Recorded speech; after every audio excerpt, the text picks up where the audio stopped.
Hello everyone and welcome to the 60X Business Show. My name is Kitumaini and together with my guest we'll have different conversations about business, entrepreneurship and life. This is the show you've been waiting for. Stay tuned.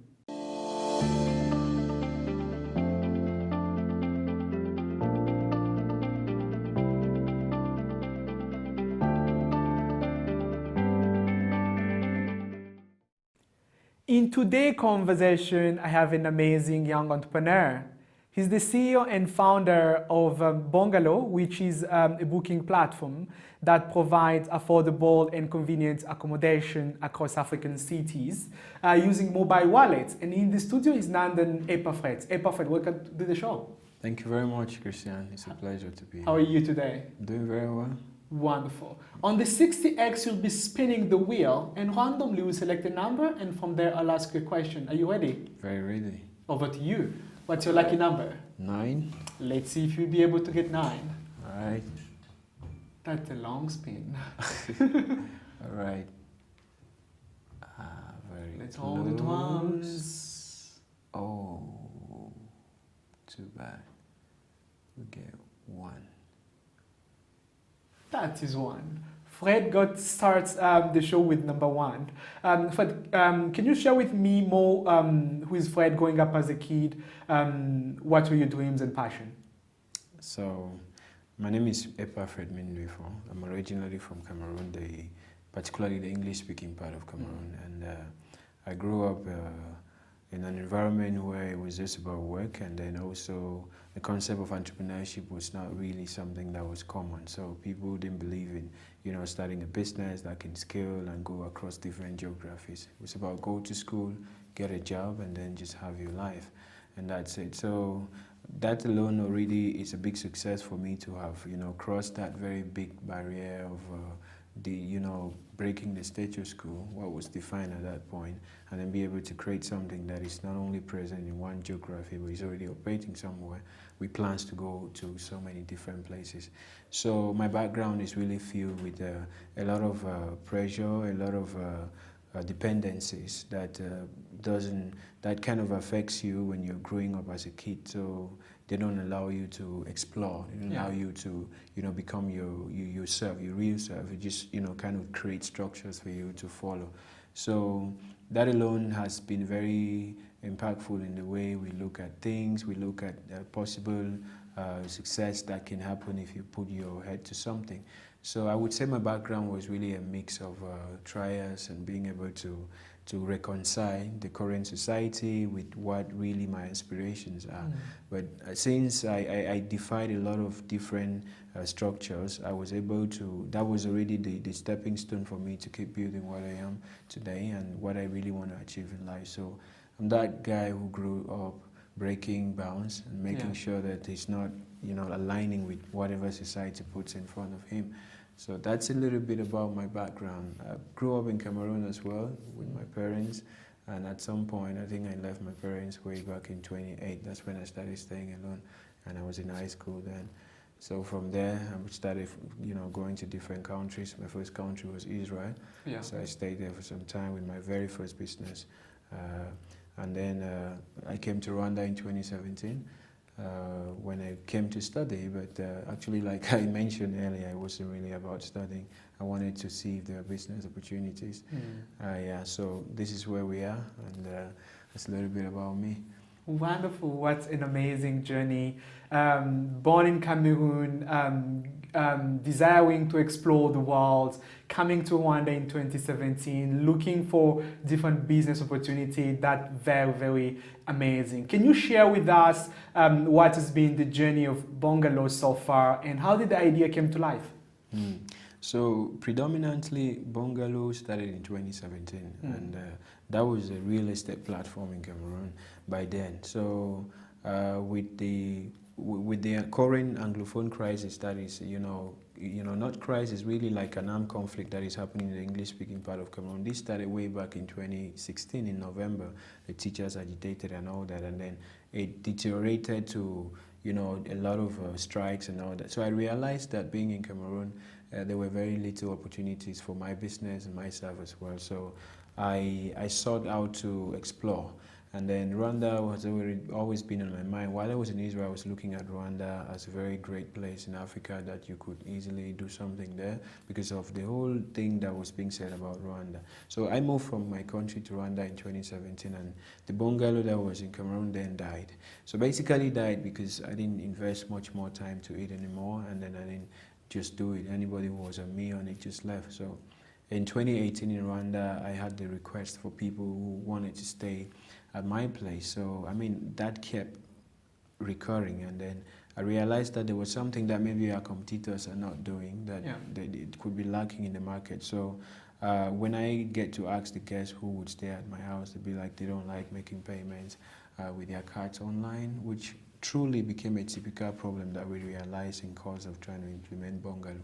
So through that process, I then started Bungalow with a one-page website that was just to collect information from people and then have them to go around and look for apartments that they could stay when they come into Rwanda. But that didn't take long until I realized a lot of flaws in that, lack of trust, a lot of different challenges, payments and all that. So we moved to a place where we could, actually display the apartments on the platform. And that also came with difficulties. People could see the images and all that, but that's not all. So at some point, it came very clear that we needed a whole system that could do everything. You get on it, you can see the places where you could stay, you could see the prices, every detailed information, and then you can end up paying. And how do you pay? With a very convenient payment method that you would not disagree with the fact that it's very convenient and it's very affordable, not only affordable, but makes you more secure, which is the mobile wallet payment.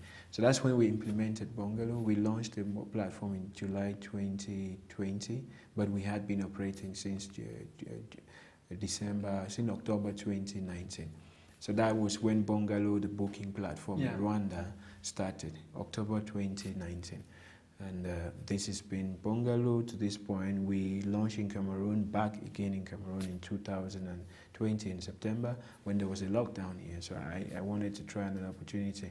So we saw that the increase in local travel was becoming very interesting.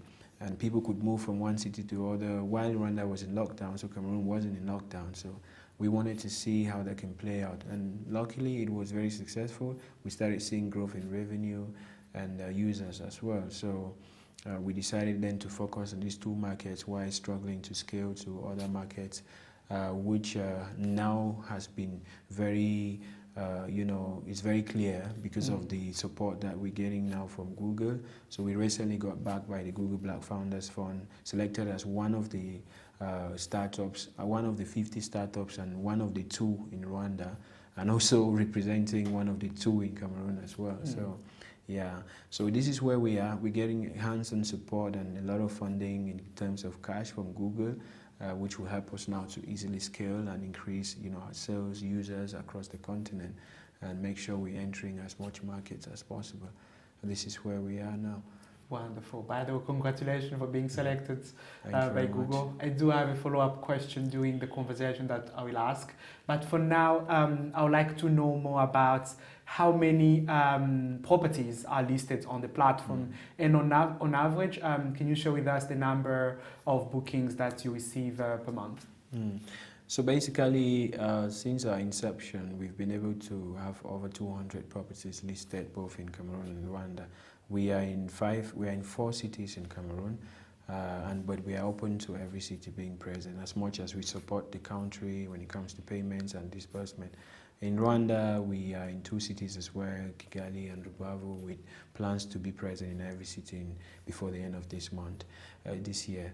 And when it comes to booking, we've received over 2,000 nights booked on our platform. And we have over 2,000 users on our platform already, and we are seeing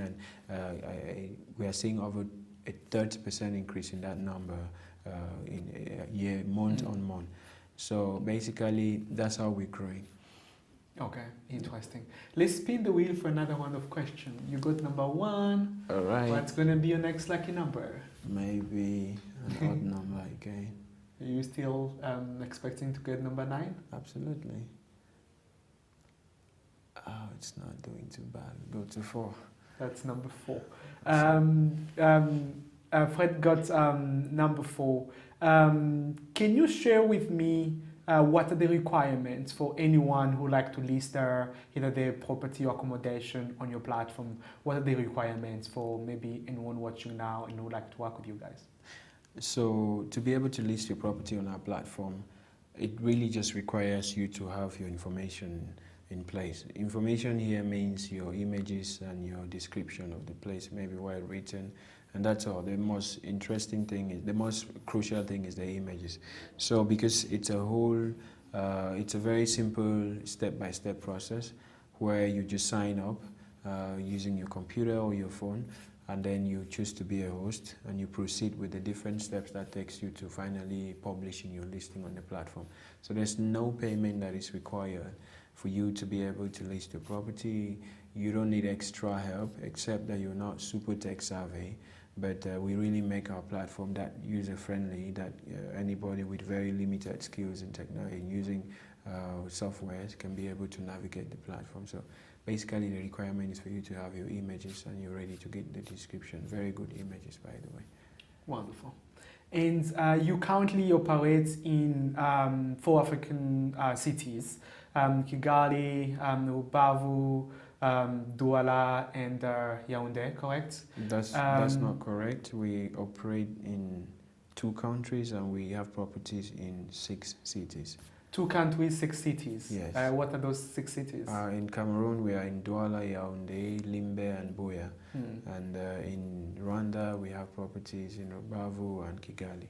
So that makes it 6. Wonderful. And what city contributes a lot to most traffic on the platform? And what do you think contributes to that? The very first city is Douala, and it's quite obvious. Douala is a city that hosts millions of people, and also, you know, Douala is like Lagos. Many people coming, you find like people from every part of the world in Douala, and it's a vibrant city. So it's a really big metropolis. So those are contributing factors, and a lot of people take risks there. So seeing something new, they want to just try it and stuff like that. So they're actually, after Douala, we have Kigali. Kigali with so many visitors and international travelers coming. Mostly our customers are African. So we've had, I forgot to mention, we've had customers from over 8 African countries already. So with Cameroon leading, and then having Gabon, South Africa, and you know, Sierra Leone and Nigeria as well. So yeah, these are some of the cities, countries where users are coming from, and the leading city is Douala, closely followed by Rwanda, Kigali. Okay. And so far, as an entrepreneur, how has your journey been?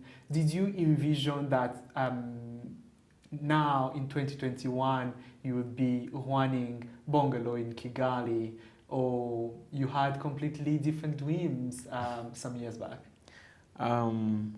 I believe that I definitely knew that I would be running Bungalow in different places, because the initial goal of Bungalow, every time I try to start something, I don't see right here. I see it too far. Like everything I touch my own, and I'm thinking of the widest that it can go. So my dream has always been to have like a Pan-African business, a business that cuts across every country on the continent. So just to be very, you know, very succinct with you, I had dreamed of running a company, maybe not just Bungalow, but specifically I had dreamt of running Bungalow across Africa by this time. So this vision is, you know, coming to fusion. I mean, not as much as I want it to be, but at least I can see the direction now that it's taking. Interesting. We've also seen during this pandemic a lot of learnings that this pandemic has given to companies and the founders and entrepreneurs. You personally, what are like the learnings that you've acquired from this pandemic that basically shifted your way of looking at business and running your company? I think that the very first thing that we can retain from this pandemic is the fact that you don't know what can happen next. So no matter how much you've invested, how much you've built, it can all crumble at some given point. Because I can imagine the people who took loans from the banks to invest into something, and then the pandemic came, you all shut down. And also, so you never know how much, no matter how much risk analysis you could do, there are certain things that you cannot really phantom into whatever thing that you're doing. So that alone is to inform you that you have to be ready for the unforeseen at every given moment. And then on the good side, what it has taught us rather, inside of my business, you can see that there has been an opening for local travel. So you agree with me that people would want to move now from here, go to Huye for weekends, to get to Rubavu, mostly, or instead of, I want to go to Arusha in Tanzania, I want to go to, Kampala and stuff like that. So people choose to go closer now, and that's an opening for my business because we're giving you places to stay really locally. And that has been something that only COVID revealed to us. So the local travel was neglected until COVID came and then locked people in one geography, and then they're bound to only circulate within their closest, proximity. So those are learnings that we all get during this time. And then, maybe not lastly, but nothing is inevitable. Nothing is indispensable. That's just what COVID is trying to let us know. So no one or nothing is basically indispensable. So you can be replaced. A lot of things can change at any given moment. Yeah, and I like something you pointed there, where with this pandemic, especially in the tourism and hospitality sector, domestic tourism became a little so much important. Absolutely. How people can utilize travel internally, utilize what they have within their community, because countries were locked, and promoting the domestic tourism was very, very important. And happy that you're also utilizing some of those opportunities to think and expand your business. Let's spin the wheel for another round of questions. You got 1, you got 4. What's going to be your next lucky number? Let's try. Yeah. You may still get 9. We never know. Absolutely getting 9 or close. Closer to 9. Can you tell us what makes your company different than other booking platforms out there? What makes you unique? Well, unique here to me. A lot of people get to ask me that question, and I don't have really so much to tell them. But the very first thing I always let them know is, okay, we are really Afrocentric. This means that we are building to the contextual African travelers because we understand their needs, and we're customizing whatever we've built to make sure that it's meeting their needs. Absolutely.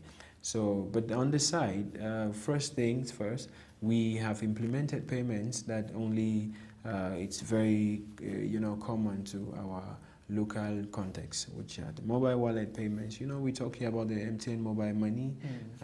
So it just needs you to generate USSD codes and then validate, and payments are made. No need of putting your bank card numbers with CVC and all of that, which goes a long way. For several reasons, people don't like doing that.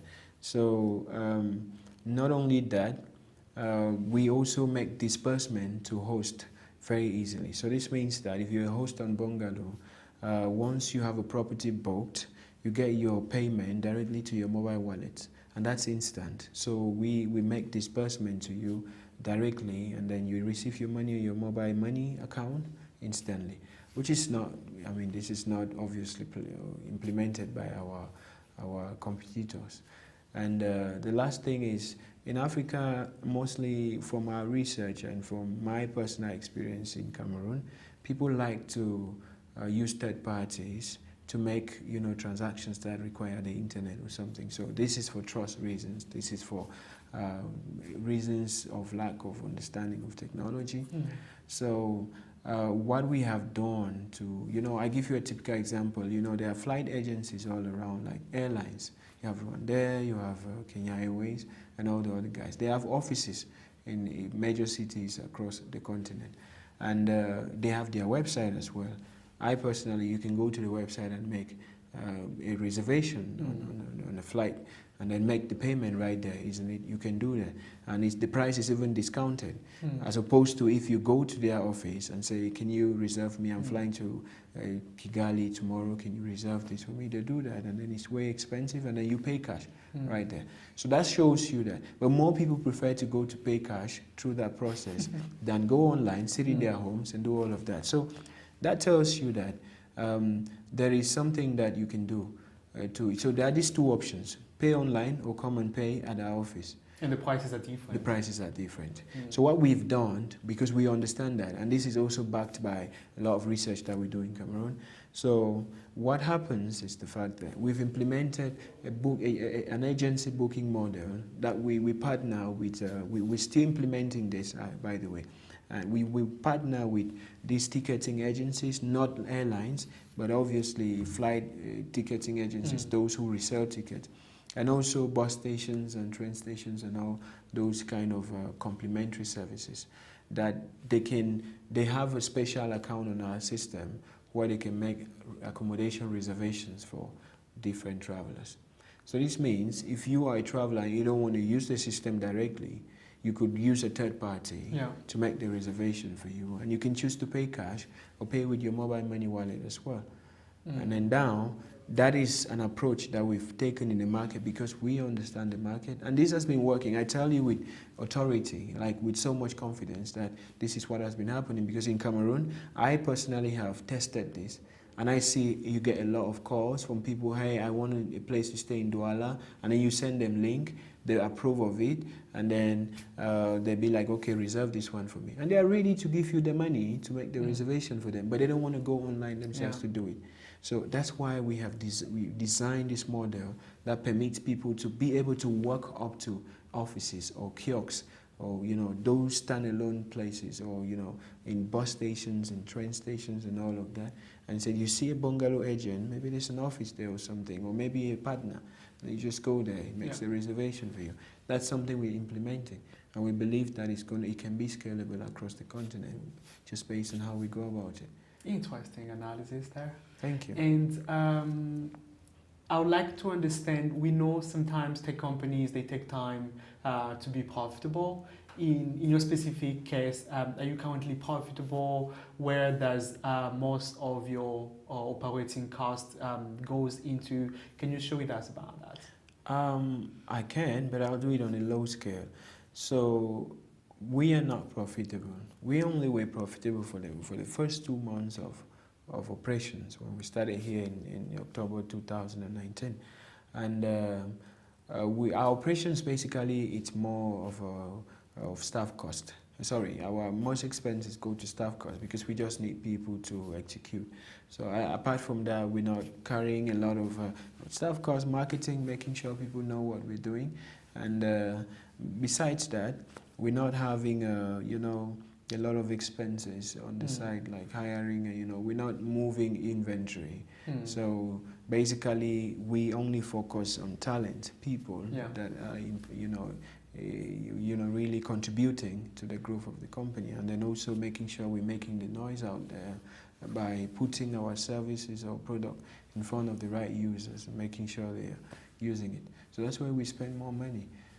Interesting. That's nice. I like this, the way you say you guys don't have inventory, it's technology products. The only thing is investing in the platform, the right people, and a lot of marketing efforts to ensure the solution which the right to the users, eyes to the eyes of the right users.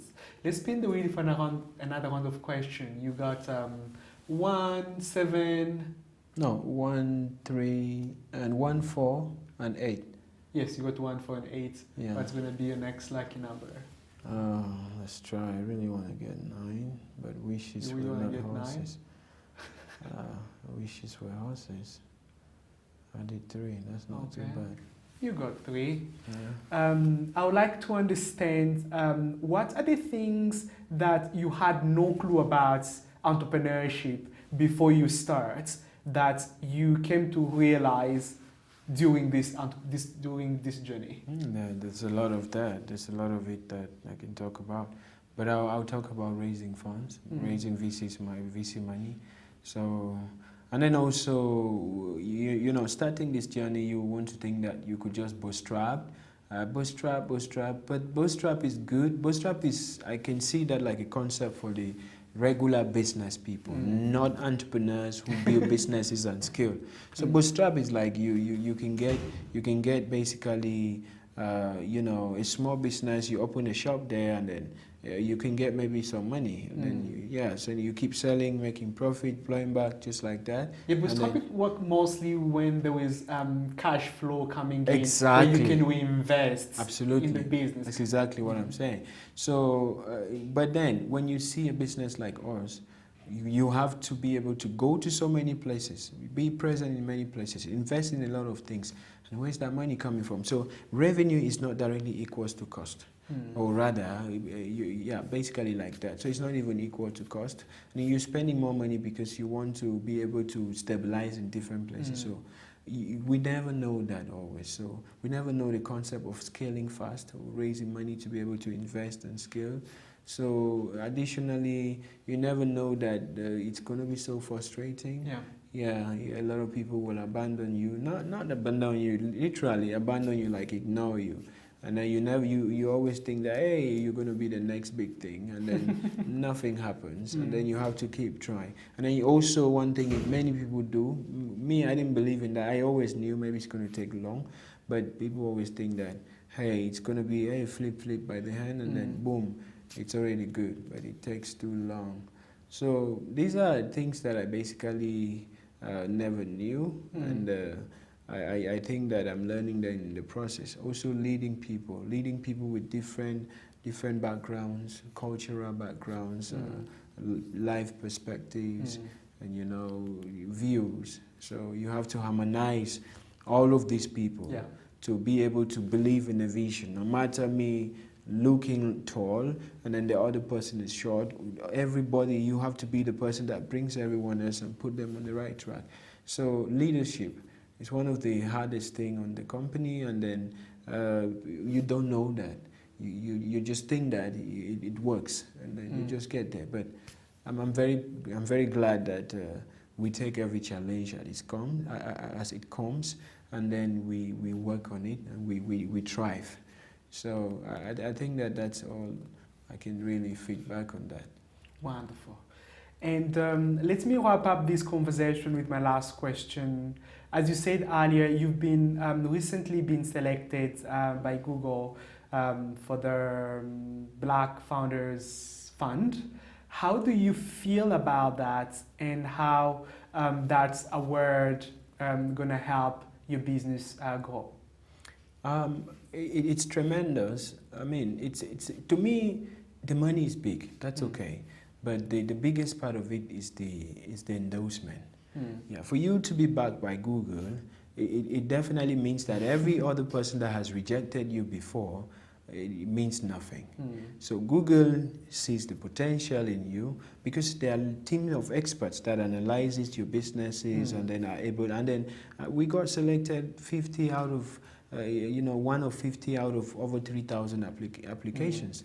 And then in Rwanda, look at it, only 2 of us. And then in a big country like Cameroon as well, only myself and some other person. So just two on each side. And then you see Nigeria with 200 million people, they're getting like 27. So imagine, that is, so it just tells you that you're on the right track. And then just keep doing what you're doing. And then the endorsement that comes to it, it can open up, more fundraising opportunities for you. It can open up more users for you because now users trust you, because Google being able to endorse you means that you're a legit company, you're not a company, because we're dealing with money here. And then people also leveraging their properties on your platform.